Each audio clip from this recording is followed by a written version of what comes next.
The poet burned for blasphemy. Claude Le Petit. Imagine a young writer in 17th century France.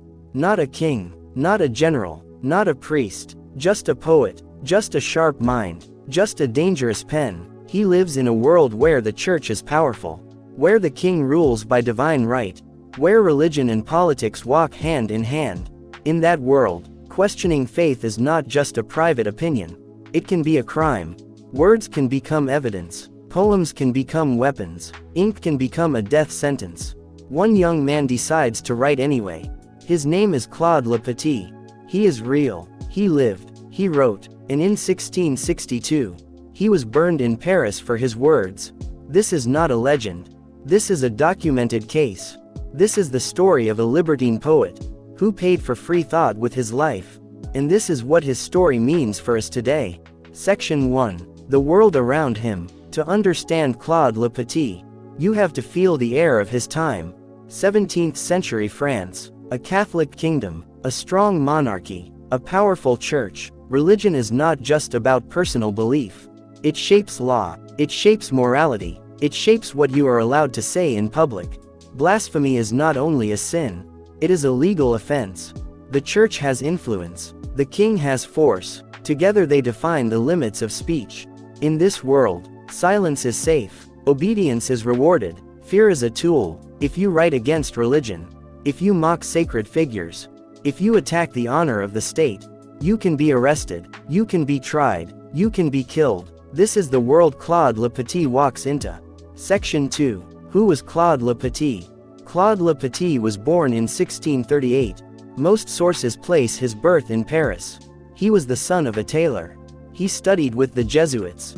He saw religious education from the inside. But he did not stay inside that system. Accounts describe him leaving the college after a harsh punishment. Stories tell of a violent conflict with a monk, and then of his flight abroad. He is said to have traveled through Spain, Italy, Bohemia, Austria, Hungary, the Netherlands, and England, before returning to France years later. When he comes back, he does not return as a quiet believer. He returns as a libertine writer. He studies law. He becomes a lawyer at the Paris bar. But the law is not his only weapon. His real weapon is his pen. He writes erotic and libertine poetry. He writes sharp, satirical verses. He writes in a tone that is mocking, irreverent, bold. His most famous work is called Le Bordel des Muses, The Brothel of the Muses, a collection of libertine poems and satirical pieces, part of a wider libertine culture of his time. He is not a safe, polite poet. He is a dangerous one. Section 3. What made his writing dangerous? He writes verses that are obscene. But the obscenity is not random. It is aimed. He writes against the scandals of the great. He writes against the moral double standards of elites. He writes against the alliance of religion and authority. He belongs to a libertine tradition, a current of free-thinking writers, who question religious dogma, who challenge official morality, who refuse to bow to sacred fear. He is described as an atheist, a libertine, a free thinker. In a world like his, that combination is explosive. Section 4. How he was discovered. His writings do not stay private. Some accounts say that one day in August 1662, he left his window open. The wind scattered his papers. Among them, a blasphemous song about the Virgin. A priest found the poem, recognized its impiety, and carried it to the king's prosecutor. Other accounts say that a conflict around the printing of one of his works led an angry printer or bookseller to denounce him. What we know with more certainty is this. The police raided the workshop of the Rebuffet brothers, printers in Paris, near the Pont Neuf. They seized and destroyed sheets of a work that was being printed. They found dangerous material. They traced it back to Claude Le Petit. A search of his home revealed drafts of pernicious songs, blasphemous and libertine verses, already circulating in manuscript form in Paris.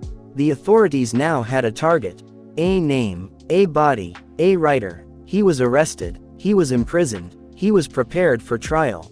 Section 5. The trial and the sentence. Claude Le Petit's case moved quickly. He was not prosecuted simply for erotic jokes, or for playful verses. He was prosecuted for something deeper. He was charged for verse and prose full of impieties and blasphemies. Against the honor of God, the Virgin, and the state, he was also targeted for attacking the morals of the royal family and the powerful minister Mazarin. In other words, he had crossed three lines at once. He had offended God, he had offended the Virgin, he had offended the state, he had mocked religion, he had mocked power, he had mocked the alliance between them. The authorities decided he must be made an example. On the 1st of September 1662, in Paris, in the Place de Grève, a public square used for executions, Claude Le Petit was condemned to die. The sentence was brutal and symbolic. First, the hand that wrote the blasphemous poems was to be cut off by the executioner. Then, he was to be burned at the stake. This is what the sources record. A young writer, around 23 years old, his hand cut, his body given to the flames. For words, he is not only making jokes, he is testing the strength of those things. If a belief is true, it can survive questions, it can survive laughter, it can survive doubt. If a belief needs prisons, and stakes, and executions, to protect it, then maybe the problem is not the question. Maybe the problem is the belief. Blind belief creates chains. Dogma freezes the mind. Fear keeps people obedient. Free thought breaks those chains. Questioning melts the ice. Reason opens the door. Claude Le Petit's life shows a simple pattern. Power says, do not speak. He writes. Power says, do not laugh. He laughs. Power says, do not touch the sacred. He touches it with ink. And in the end, power kills him. Section 8. Why his ideas were dangerous in his time. In 17th century France, religion is not just about God. It is about order. To attack religious symbols is to attack the structure of society. When Claude Le Petit writes obscene verses about sacred figures and about powerful people, he is not just being vulgar. He is saying, these people are not untouchable. These symbols are not beyond question. These authorities are not holy. For a system built on fear and reverence, this is deadly. If one young poet can laugh at sacred things, others might stop being afraid. If one young writer can mock the powerful, others might start to see their weakness. That is why he is not treated as a small sinner. He is treated as a public danger. Section 9. The price he paid. Claude Le Petit does not grow old. He does not live to see his work calmly studied in universities. He does not get a safe place in the canon. He dies young, in his early 20s, in a public square, in front of a crowd. His writings are seized, his sheets are burned, his name is used as a warning.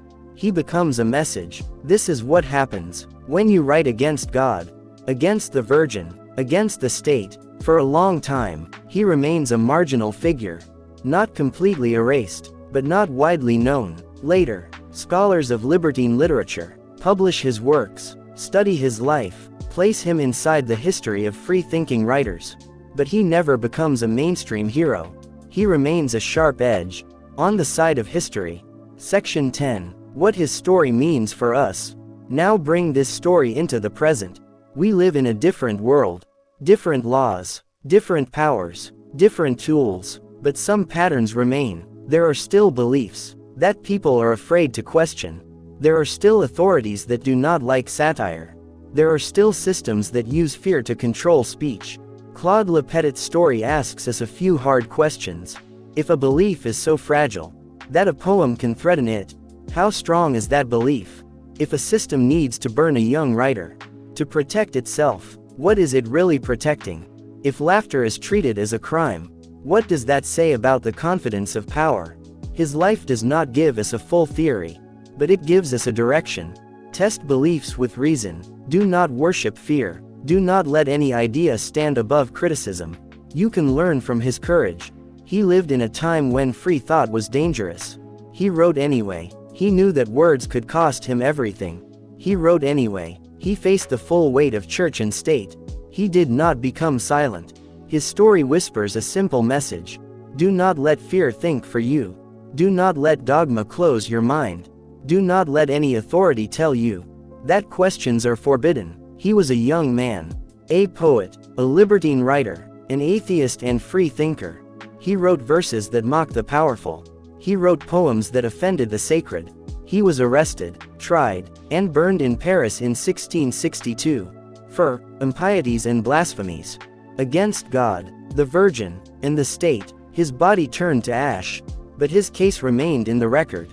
His text survived in fragments and editions. His name appears in the history of libertine literature. Today, his story can be more than a footnote.